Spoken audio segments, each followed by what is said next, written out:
One of the challenges about working with a topic of mass communication is that there are people who genuinely believe that we're moving out of an era in which mass communication existed. Why even use the term mass communication? I argue that mass communication is still a very important term in our academic lexicon, but I would argue that we're using it the wrong way.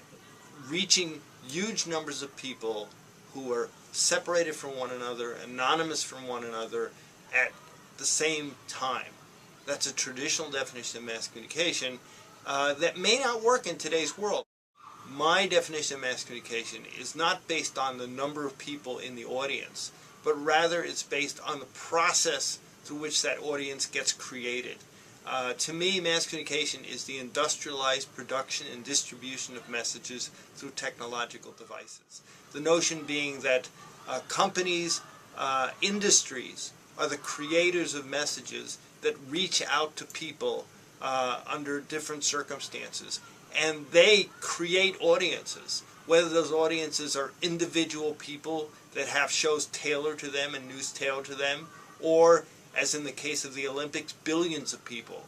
It's not the size of the audience that makes something mass communication, but the industrialized process. And that process is fundamentally different from the process whereby I write a letter to you or make a phone call to you. Hello? To say that the process of making a movie today or a tailored television show is mediated communication would take away from the idea of institutional power and industrial power, which really goes together with the term mass communication.